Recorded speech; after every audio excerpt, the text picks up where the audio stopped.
You're watching Access Community Television, shamelessly promoting our friends and community. Welcome to Access TV, where we shamelessly promote our friends and our community. My name is Ganarji O'Sullivan. And my name is Molly Caron. Well, it's February, and there's a lot going on this month. We've got much to cover. It's also Black History Month, and MTS Popat will be in studio, and he's going to bring Combi and Jen from Burnaby to talk about culture, dance, and music with the youth out there. We're also going to hear from Wendy Peterson and Jean Swanson and Phoenix Winter and Herb. They're all going to be talking about the plans for the downtown Eastside, where that's going, and how they've contributed to making things more just. And we're also going to hear from the International Mother Language Day, which is on February 21st. Yeah, Rabbi Olam is bringing us that story, and plus we are celebrating Hobiyee, Nisga'a New Year. And Chief Michelle Edward will bring us a story on the intake and give us some insight. Plus, Diana Cly from IRAM will be bringing us news on the update for Lonnie Edmonds versus Canada. And then we tie it all up with Russell Wallace and the Native Education Center Digital Longhouse project. That's awesome. You've been busy this month. You've been to Lillooet, and that Seton Creek intake is a big deal. I'm glad you covered that. All that and more right here on Access Television. Stay tuned. Welcome to Access TV, where we shamelessly promote our friends in our community. Today, I had the opportunity to speak with Diane Cly from IRAM, and that is the International Human Rights Association of American Minorities. She's here with us today. Lonnie has endured a lot of suffering and hardship as a result of this decision. It should be pointed out that there was no accusation by the MCFD that Lonnie had abused her children. Lonnie has no alcohol problems, and no abuse related to the children has been reported. Her primary problem, as is suffered by so many Indigenous people, is poverty, and the poverty restrictions that are imposed as a result of that, in terms of living conditions, in terms of access to transportation, to medical personnel and so forth like that, particularly from Mount Currie. So as a result of the seizure of her 4 children, Lonnie lost her home. And so, seeing how she was not able to secure another place for then a single woman, since there's a waiting list of over 200 or so in Mount Currie in order to get such a place, Lonnie was rendered homeless. And so her monthly income was $235. If you can imagine trying to survive on that, and then meet obligations that are imposed by courts or by the ministry in relation to appearances, whether it's for visitation or for court dates. She was in a situation where she was, the accepted term being, couch surfing, which meant that she was at the mercy of the tolerance and patience of whomever she was then living with, and could not count on being wherever she was on one day, being there the next day, making it very hard for her to arrange any visitation, etc. Now, contrast the situation of the children with Lonnie, where the complaint was that they had runny nose, dirty clothing, and had not gone to see a doctor. These are hardly complaints that would merit, under the UN Convention on the Rights of the Child, for her children to be seized. That convention stipulates that this child seizure should only occur in the most extreme of circumstances. Well, compare that to the situation of the children presently, as a result of their having been placed in foster care. To this day, the 9-year-old, for example, is still in diapers. And the young girl has been taken to the hospital with, by my understanding, and quite a ghastly phrase, her bum being ripped. While there is intensive scrutiny of Native parents, one asks, where is the scrutiny of foster care parents once the children have been seized? What does that say about the care of the ministry and indeed its policy and orientation in terms of the well-being of the children? And so the listeners and the viewers know, IRAM works for free. So if you're interested in supporting this inter-American case, please check out the link. International Mother Language Day is celebrated around the world on February 21st, and it has been since the year 2000. But here in Canada, it took a Surrey-Newton North Delta MP, Suk Dhaliwal, with the help of Rabi Alam, to bring forth Bill C-407. It was an act respecting an International Mother Language Day for here in Canada. Thanks to Suk and Rabi, Canada is on the road to respecting language diversity. Here's Ganarji in conversation with Rabi Alam.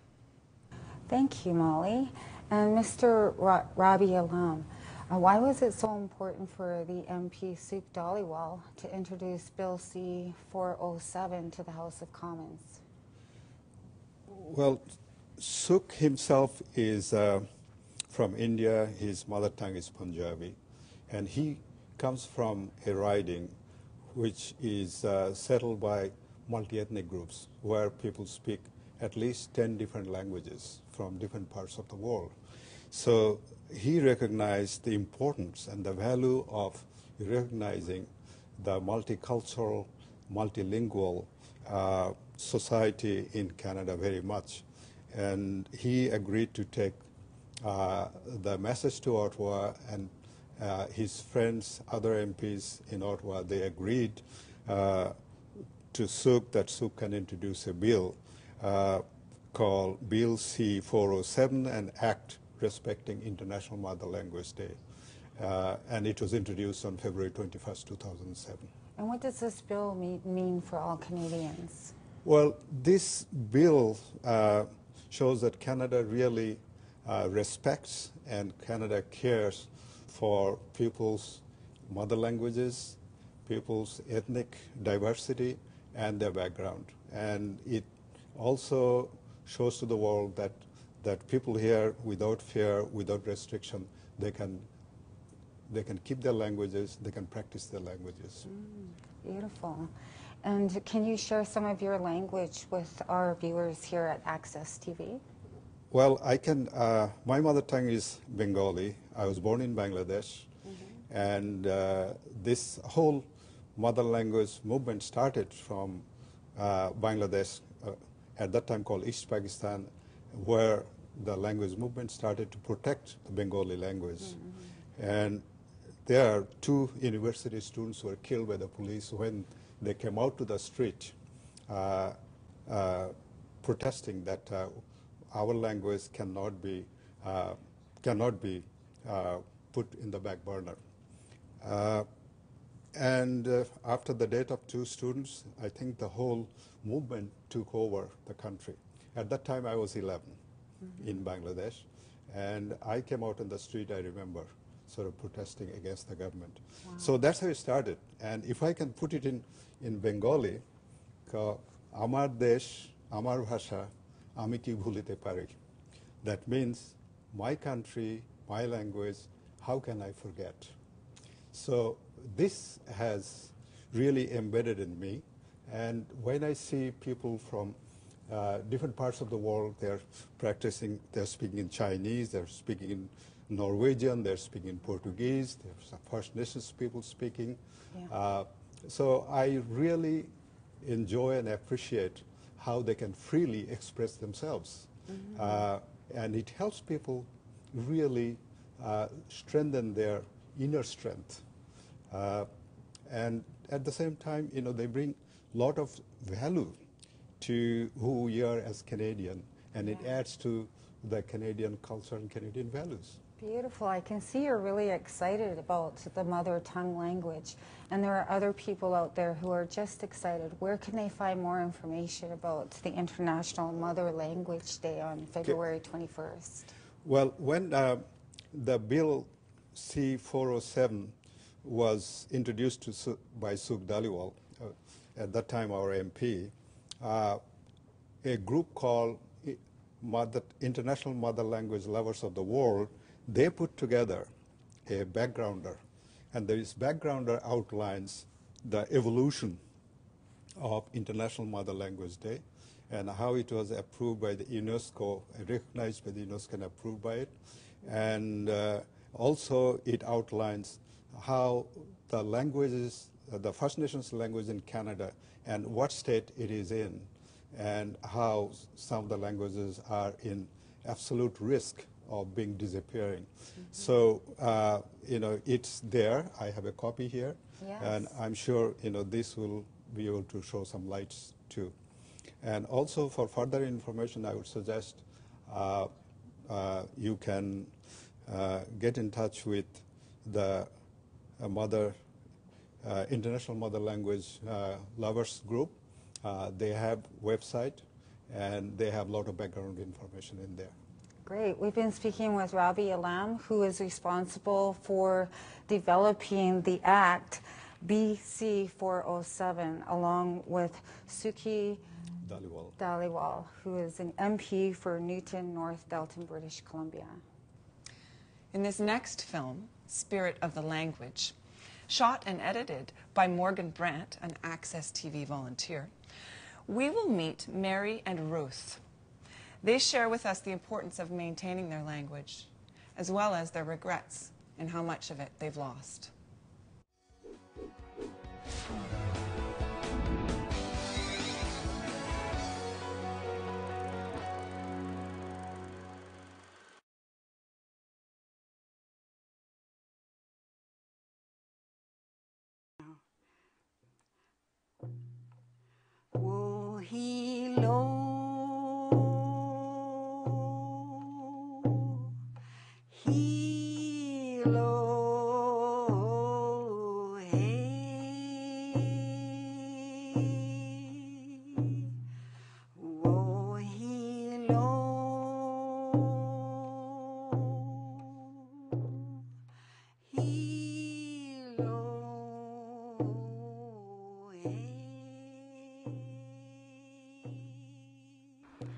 I'm from the Mistawasis First Nation in Saskatchewan. My name is Ruth Adams from Swasin First Nation, and my Aboriginal name is Quistania, from my grandmother's side from Nanaimo. The Cree language, yes, I love my language. I regret that it's being lost. There's so much lost by the loss of our language. What contributed to the loss of my language, I think, was colonialism, the attitude towards our people by the new people who came to our land, the attitude and the belief that our culture and our language didn't come from God. I think the attitude, I guess the ignorance of the Europeans who came to this land and didn't take the time to try to understand who we were and what we were all about. I don't know any of the words, and that's what's so sad. It's sad for me because that's the first thing people ask you is, oh, do you know your language? And how dare anyone ask me if I know my language when it was taken away and outlawed? Outlawed, imagine that.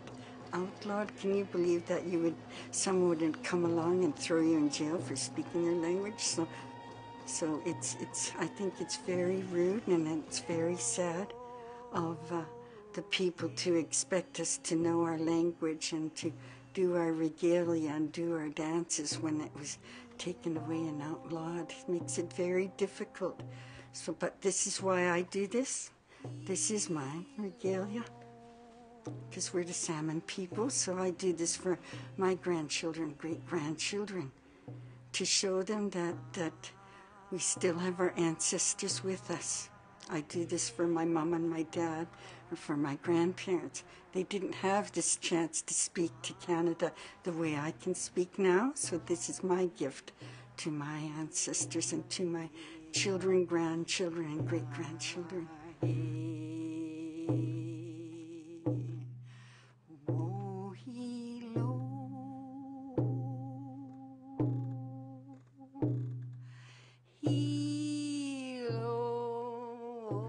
It wasn't just a residential school. I went to public school in Mission and Desroches. That's where my father comes from, Sta'elis, not Chehalis, Sta'elis. And so I went to public school, and no one spoke the language then. And when I was with my grandparents, they spoke it sometimes in the house when we were alone. And that was Peter and Sophia Jacobs of Tsawwassen First Nation. So that's the only way that I knew we even had a language. Because we lose so much by the loss of language. We lose the knowledge, the wisdom of the old days, of the old people, of the old ways. We lose our self-esteem, because as a First Nations person, you can't deny who you are, and your heart doesn't let you. So you have to embrace who you are, regardless of who you are, where you come from. I think that's just human nature. In order to be complete, in order to be healthy, you have to embrace who you are. Oh, for me, it's difficult, even though I don't have the language when I speak to people and try to explain what I think my opinion and my views of things are. I always think that they're talking backwards to me, because even with the English language, I can't explain things, and I think it's why that is. With the English language, society makes those words into things that are not even in a dictionary anymore. So I find it very difficult to use those English words the way they're supposed to be used. Oh, most of them, it's a descriptive language. So to try and say lawyer, for example, someone that speaks for somebody else, that's a very long description, because we didn't have lawyers in our language. Priest, I'm here, we know it's a prayer man, or I'm here for a nun, prayer woman. So it's difficult to make those because they're cultural differences. Yeah. I try to speak Cree with my grandchildren, teach them a few words, but because they don't live close to me, it's hard to do that.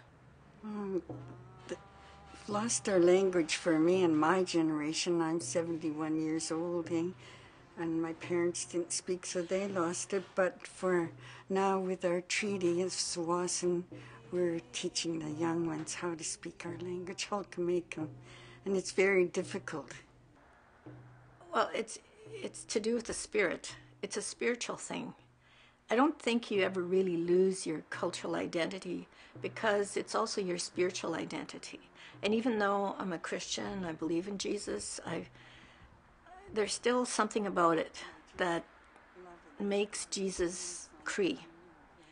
Well, my experience with our language as an adult is really quite sad, because as we were growing up, we were told that we could not speak our language. And I didn't go to residential school. This happened with people. It didn't matter whether you went to school or not. I grew up in the reserve, and we were made to feel ashamed of our language, like you were less of a person if you spoke your language or if you knew your language, and you didn't want to be Indian anymore or Cree anymore. You wanted to speak English, and you wanted to be known as someone who was with it in terms of the English language. And they succeeded very well in making us ashamed of who we were, not just of our language, but of who we were and who we are. So in school, it was really hard to grow up with the rejection of our Indigenous identity, but And as an adult now, I know some people who do still speak Cree, and when I get together with them, I do try and speak as much Cree.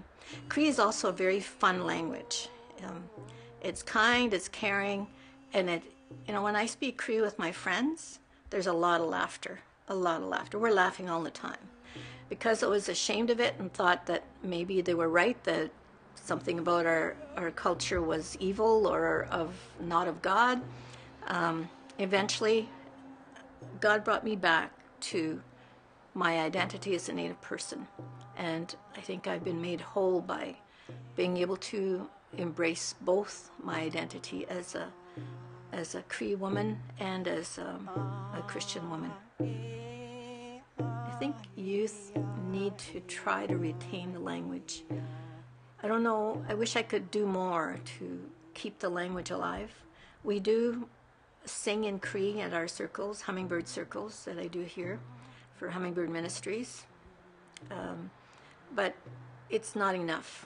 We translate some of our songs into Cree, try and teach the kids some of the songs, but more needs to be done. Hey ya, hey ya, hey ya, hey. Hey ya, hey ya, ho. Hey ya, hey ya, hey ya, ho. Hey ya, hey ya, ho. You're watching Access Community Television, shamelessly promoting our friends and community. Next, we're going to hear about a digital longhouse media project. This has been an initiative with the Native Education Center here in Vancouver, and Russell Wallace, composer and multimedia artist, is here to explain it to us with Gunarji. Thank you very much, Molly. And Russell, tell us more about your work with the Digital Longhouse. What is it? The Digital Longhouse is a project based out of the Native Education College. It was funded through the CCAY, which is Cultural Connections for Aboriginal Youth program, through the BC Friendship Centers. Basically, it's a website project, and what we wanted to do was to create a space, like a space on the internet where we can showcase what happens in a longhouse. And so originally it was a larger project. So we would include, the fire where the elders gather, telling history, telling stories. We'd have a room with music and dance, and a room with, visual arts, and a room with theater, and, links that would, hook youth up to different, resources in the community. But the budget was cut a lot, and so like this year we thought we'd create the site and create modularly, like modular sections. Yeah. And so this year we focused on music and dance. So is this contemporary music or traditional or both? It's both, and the original idea was to involve traditional communities as well as contemporary communities. So we have actually Yvonne Chartrand's Métis dance group performing, and so they're performing a traditional Métis jig. We have one song from the Lillooet Nation that I worked with Tony Wilson and doing a jazz arrangement. And so it's a traditional song, but it's done in a jazz way. And Penny Cucci is the choreographer for that. Oh, yeah? So we shot that last month up at Capilano University. And another song is working. It's a song that was created by the singing group at Native Ed, and it's a Tiakalap song. Tiakalap is our traditional singing group at the college, and actually that's a group that anybody can drop in. Every Thursday? It's every Wednesday this term, Wednesday, but right? yeah, it's from 3:30 to 5. 3:30 to 5. And so basically it was a collective creation that was done, about 10, 12 years ago when my mom was still around. And basically it's called Come Back to Me, My Spirit. And so basically it's like calling out to the spirit of, well, as an individual can lose their spirit, but also a community can lose their spirit. And so that's what the song is kind of focusing on. we worked with Sawagi Taiko on this, so sort of a, you know, a collaboration between Japanese community and Aboriginal communities in the music. So I've worked a lot with Linda Hoffman from there, and we did an arrangement of the song that way. But then, you know, when I was choosing the choreographers, I thought of Michelle Olsen from Raven Spirit Dance and Jay Hirabayashi from Kokoro Dance. So, you know, that way. So it's becoming quite a multicultural affair. Multicultural, intercultural, and beautiful. And so, like, it's really important because we've lost our way a little bit. We've lost the culture through residential school. And it's important to basically embrace technology and find different ways of bringing it back to the youth and bringing it back to the people so that we're all comfortable in our own skin, basically. And so what other where can we go to see the digital longhouse and the website? Well, right now it's being programmed in. Part of the project is we hired Ron Harris to work as a facilitator, and we hired 2 youth as trainees to kind of work under Ron and put together the website. So great the youth, opportunity for the youth. It is, and we've had youth at all different. We had workshops on video, so like you know how to work cameras, how to work lighting.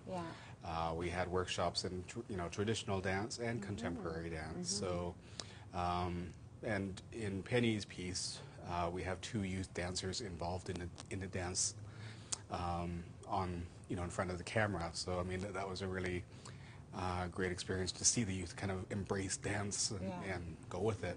So what's the website? It'll be called the Digital Longhouse, and it'll be accessed through the Native Education College website. All right, and if people want to give you further funds, where can they contact you? Through the Native Education College. Also known as NEC? NEC, yeah.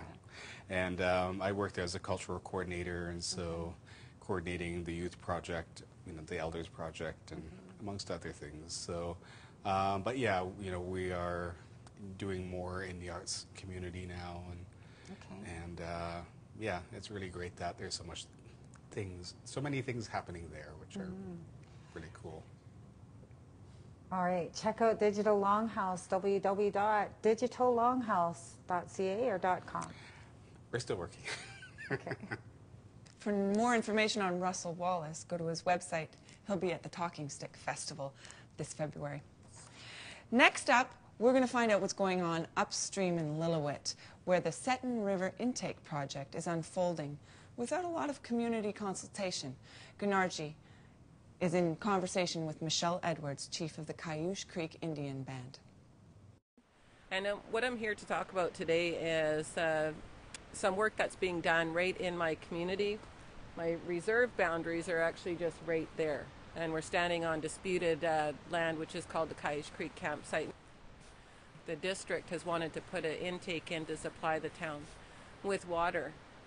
If I had known about this intake, and that is one of the reasons, is that we've never been consulted on this project by the province, by the feds, by the district at all. I'd only found out about this just over a month ago. I seen some drawings on Facebook, and that's how I found out. And as soon as I seen that, I started getting a hold of Department of Fisheries and Oceans contacts that I've had, that people I've worked with, and started digging for information. And at that time I was told to get a hold of Dave Horn, and he had agreed to meet me December 18th. He came over to my community and met with my council. And I asked, why there was an approval on a water intake that we knew nothing about, and that we were never consulted. I'd found out that Coldwater Lake was consulted, 2C Indian Band was consulted. No Statlian communities have been consulted on this project. So I asked him about that, and he said, we got all these the application came in, DFO had approved it, and there was an environmental assessment done. And I think that's really all that was done. I haven't even really seen any of this work even yet. We've created a lot of habitat in our community that shows that we are exercising our title and rights to manage our own lands. And that goes a long way with anybody. As a government, we definitely would not have agreed to this work. It does not go in with the work we have. We've got all kinds of different salmon species that come up here.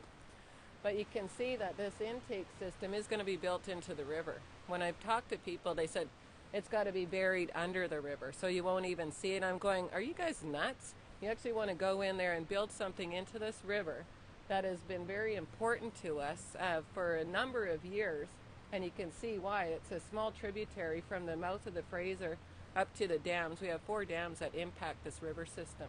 So it's about 5 kilometers long, and it's a very healthy, needed system for the salmon that come up here. And BC Hydro actually turns off the canal, so the smolts don't go down the canal and they'll come down the creek. So we're able to count them for 6 weeks every year. And just to have them come down and then get trapped in a water intake, it defeats the purpose of what we're trying to do. And BC Hydro, we have a working relationship with them. We've signed a Statlium Hydro agreement. It was a 20-year negotiation. I filed an appeal to the Environmental Appeal Board, so they received that. Along with it, I submitted an affidavit. So we did hear back from the Environmental Appeal Board that the district and I guess the province, Dave Horn, will be able to come in and question me, but they're also able to submit a statement so I can then probably question them. They're there. We're over there. It would have taken nothing for them to drive down all their plans that they had and showed us those back in 2012, because since 2012 they've had conceptual designs. We as Statlium are doing work all over the territory, and we're doing it to benefit the wildlife, the water, the plants, the animals, and then us as people. If we don't have land to manage and to look after that provides for us, we start losing our existence. We start losing our way of life. So the longer we're doing this, the more the generations are going to be benefiting.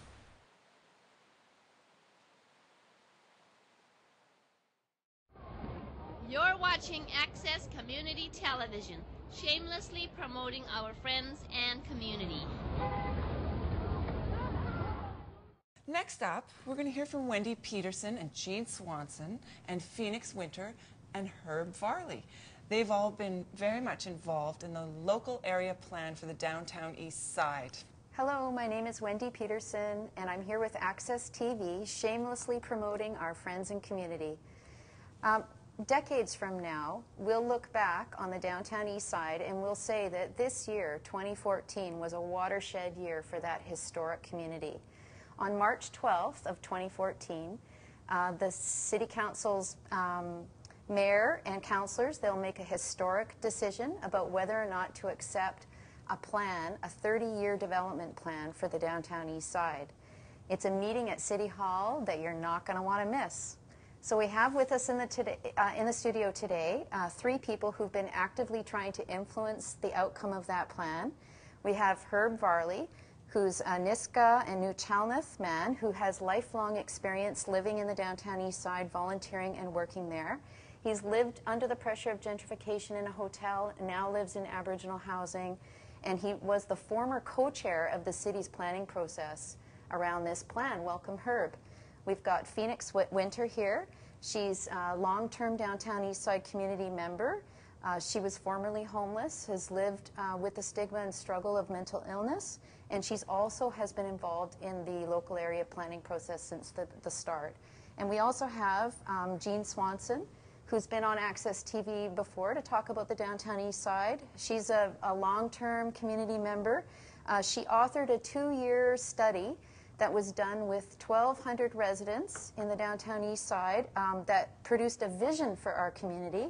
And she's one of the few people who I know who've read this 183-page report about the downtown East Side that City Council is going to potentially approve on March 12th.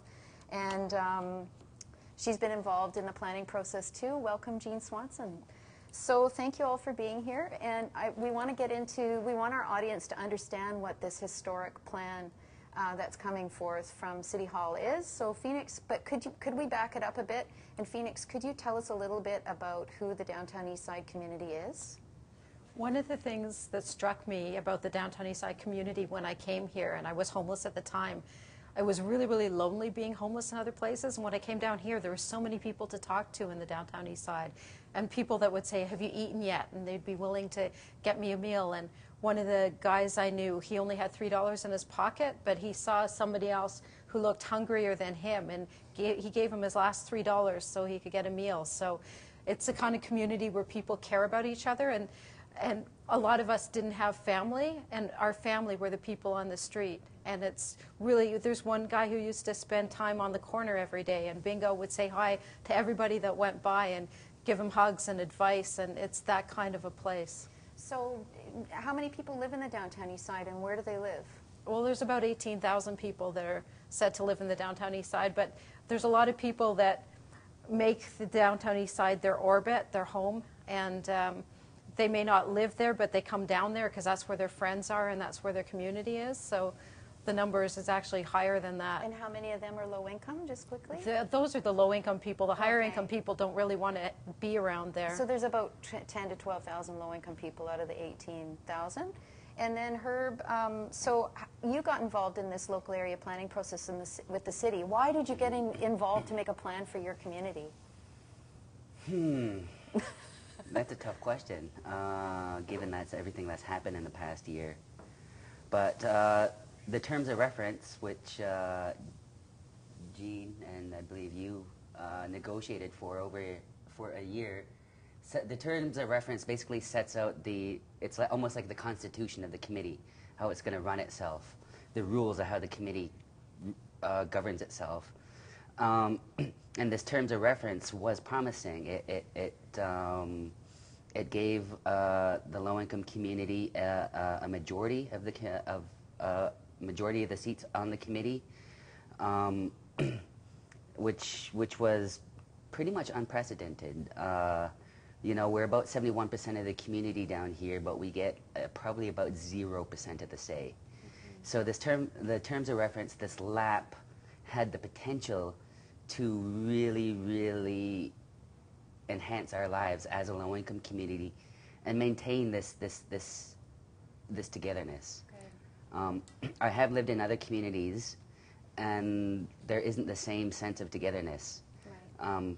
For all of the warts that the downtown Eastside has, it's still a great community. So I wanted to preserve this kind of the feeling that Phoenix was talking about. I was hoping that we could do that. I don't know if that's going to happen, though. Okay, Jean, you've read this 183-page report. Is it going to help protect the things that you've heard Phoenix and Herb talk about today, plus the 1,200 residents that you surveyed about what they want for the downtown Eastside? Is there any wins in this vision for the downtown Eastside here? There's one win, but overall I think it's going to destroy the low-income community if it goes like it is, which is why we need lots of people to go up to City Hall on the 12th and fight to get more housing put in it. The one win is a proposal that one tiny sub-area of the downtown Eastside, the Oppenheimer area, be zoned so that it requires that if new housing is built there, it has to be 60% social housing and 40% rental housing. So it'll keep condos out, keep condos from pushing up property values, make land cheaper so social housing can be built there. But in terms of actual new construction, a lot of people got involved in the LAP because there's a housing crisis in the downtown Eastside. There's 730 homeless people. There's about 5,000 people living in really crummy hotel rooms that don't have a bathroom, don't have a kitchen, have lots of pests. And we really wanted for that housing to be replaced with self-contained social housing. So when you look at this, it's not there. It's not. Hey. They're saying that they're going to build lots of social housing, but there's a key little thing, the definition of social housing. And they're saying that only 1/3 of it has to be at welfare rates. So even in the DEOD, only about 1/5 of the new housing would be for people who live in the SROs now. So Phoenix, do residents in the downtown Eastside know what's coming up? Do they, and how have you been getting the word out about this? One of the things that we wanted in the local area plan was a social justice zone, and we had 3,000 signatures from residents that we gave to the people at City Hall, and that's a pretty strong message that people are rallying behind a more social justice zone, a sanctuary zone, and social housing, and those kinds of things. But now we're going out and we're holding a town hall at the Carnegie Center on February 8th to get people aware and try and decipher the 183-page report so people can understand. It's really, really hard to understand the language in the report because it's plannerese. And The other thing we've been doing is putting leaflets out, going to the Carnegie newsletter and the Downtown East newspaper, and talking to people on the street about the local area plan. So Herb, do you have any hope for the mayor and council to change their mind and edit this vision to make it more friendly for low-income people? And yeah, do you have any hope for that? Or what will it take to change their minds? Political will. Talking about a green city and a healthy city framework and all that is, it sounds nice, it's good rhetoric, but without the political will to go back to the provincial government, to the federal government, and get the funding that used to be there in the, you know, in the 60s and started dying out in the 80s, to get a, you know, a social housing or a housing platform, not just for BC but for Canada. I believe Canada is one of the only G8 countries that doesn't have a national housing plan. And without that housing, this community is going to fall apart and die. Jean, in a nutshell, how can people get involved at this stage before March 12th? Well, come to our town hall meeting on February 8th. Check out the Carnegie Community Action Project website. I think we're going to have a rally and get people to go up to City Hall and speak to the plan on March 12th. Thank you so much, Jean Swanson, Phoenix Winter, Herb Varley, for all the work you're doing in the community. We'll stay in touch with this issue, and thank you for being on Access TV. Thanks for having us. And that was LAP on Access TV. For more information on the March 12th date at the City Hall, you can go to ccapvancouver.wordpress.com and check out Carnegie Community Action Project. Thank you, Gunarji. Next up, we're going to focus on Black History Month. And speaking of freedom, we're going to check in with Delana Gale Bowen, who has had her heart in the downtown Eastside for decades. I know her as an activist and a blues singer. She speaks and sings with all of her soul and focuses her intent on justice and healing. She is an Afro-Canadian Cherokee, and she's an activist currently working on creating a downtown Eastside Elders Resource Sanctuary. Let's go to Gunarji and Delana. Well, thank you for that introduction. Speaking of freedom with Gail Delana Bowen, how are you today? I'm fine, thank you. How are you doing? Good. Thank you for so much for inviting me. Well, it's always a pleasure. I've seen you performing around the city over the last year. The last time I saw you, you were performing with Murray Porter on New Year's Eve. Oh, yes, that was really fun. Yeah, and I love Murray Porter. I love Murray and Elaine. They're wonderful people. Nothing like a black man singing the red man's blues, right? And so, like, that was your year. That's how you ended your year. What are you going to do this year, 2014? Oh, goodness. I have lots going on. I was sharing with a friend the other day that, because I'm 68 now, and I'm busier than when I was when I was working before I supposedly retired. When you were wet behind the ears? Yeah, yeah. I have a number of projects going on. One is the Downtown Eastside Elders Resource Sanctuary. And for that, we are having my heritage is African Canadian and Cherokee. And so we're having a fundraising event for Black History Month called Speaking of Freedom. Speaking of Freedom. Yes. February 21st, Friday, night at St. Andrew's Wesley Church. And I'm just so honored that we have the opportunity to do this because our very special guest is Jack O'Dell, who used to work with Martin Luther King. Nice. And I went to meet him, so honored. He welcomed me into his home. And we talked for hours. In fact, we had to stop talking because we had other things to do. But once we started, it was wonderful. That's what happens when you speak of freedom. Hi. You can't stop talking. Exactly, exactly. And the climate of this event, Robert Nahaney, who is my Sundance chief, is opening the evening. We have a number of representatives from both the Black and First Peoples communities sharing words of Nelson Mandela, Martin Luther King, and leaders from the First Peoples who were proponents of peace. Okay, so this is at St. Andrew's Church, Yes. February 21st. Yes. What's the time? And It's 7:30. The doors open at 6:45. Tickets are available at Tickets Tonight. If you go on to the website, onto the internet, and just Google Speaking of Freedom, things will come up about the event. We have a Facebook page with all of the information and all of the people that are participating. And all of the funds go to our Elders Resource Sanctuary. Well, thank you, Delana Gail Bowen. You're watching Access Community Television, shamelessly promoting our friends and community.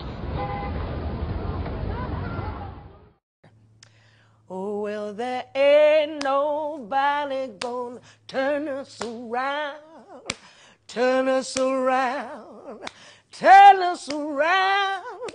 There ain't nobody gonna turn us around.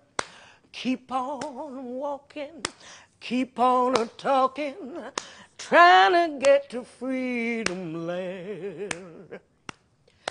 Ain't discrimination gonna turn us around, turn us around, turn us around.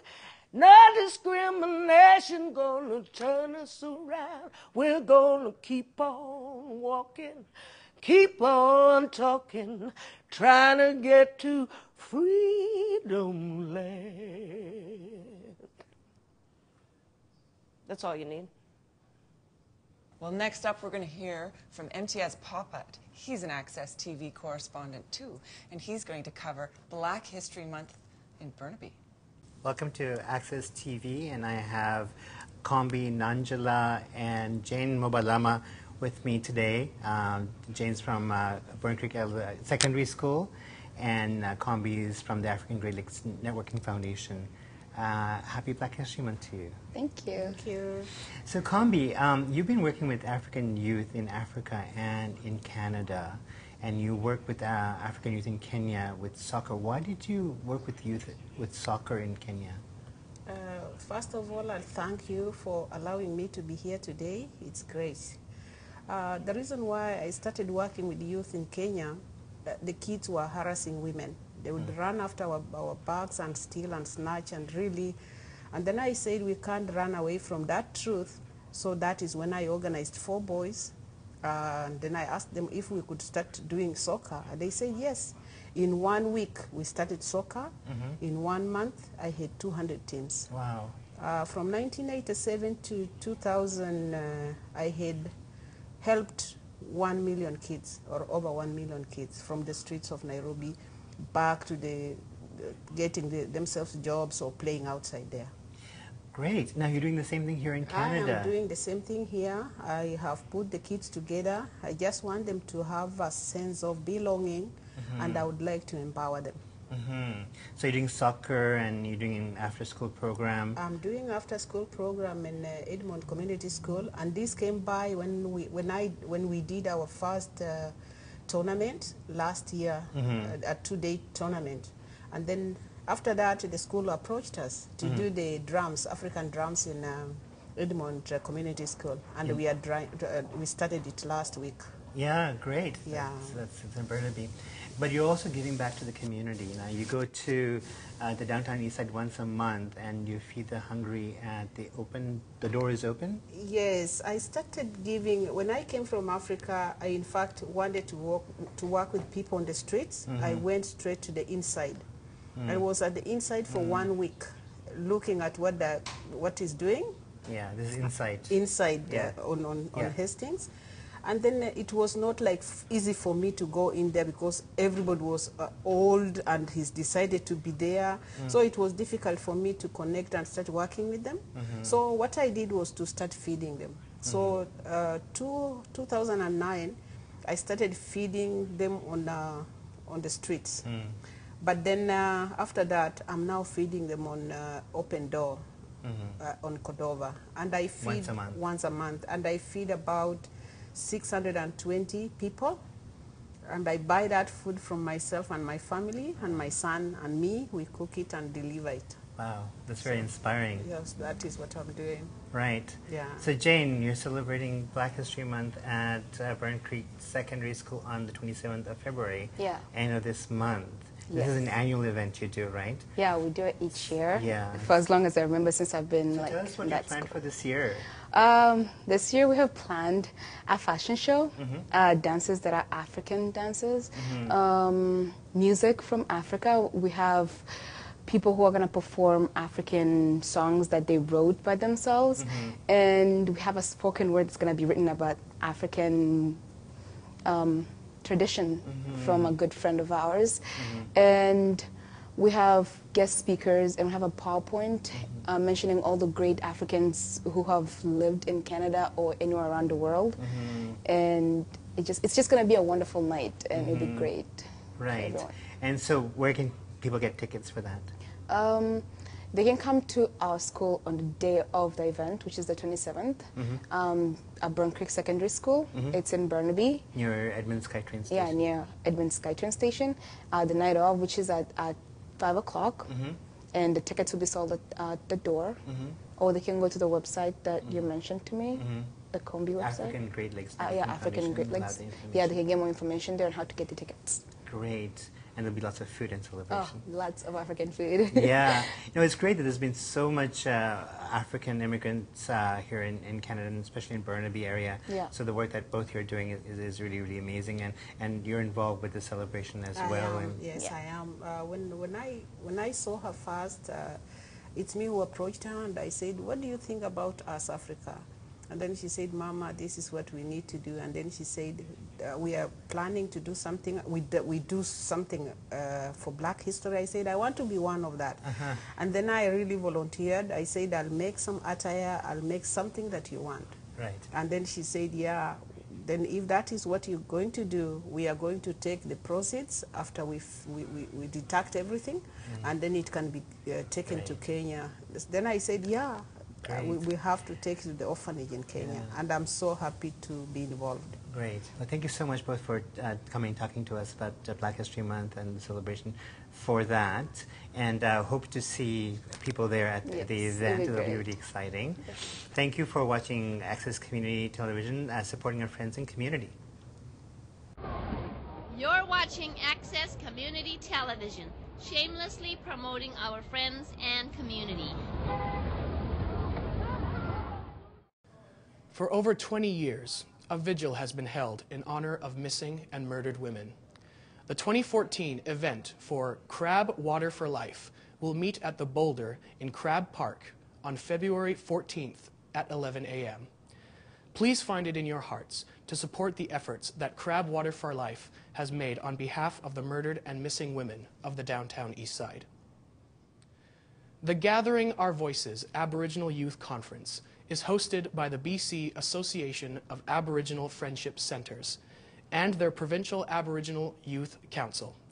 The conference will be held from March 18th to 21st, 2014 in Vancouver, BC, on the shared traditional territory of Musqueam, Squamish, and Tsleil-Waututh nations at the Hyatt Regency Vancouver and Fairmont Vancouver hotels. The conference will bring up to 2,000 youths aged 14 to 24 years. Chaperones, presenters, and guests will network and learn new techniques and skills in workshops, share knowledge through cultural activities, witness performances by talented individuals, and explore career and education possibilities and participate in sports and recreational activities. Thank you for joining us on Access TV. It's been a pleasure. Please stay tuned next month when we bring you Resonating Reconciliation with Shelley Robinson from the National Community Radio Association and Carrie Benninghouse. We're going to take you out with some footage from Hobiyee, where I was yesterday celebrating the Nisga'a New Year. Thanks for watching Access TV, where we shamelessly promote our friends and our family. Hobiyee! Gong hei fa choi. Yeah.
You're watching Access Community Television, shamelessly promoting our friends and community.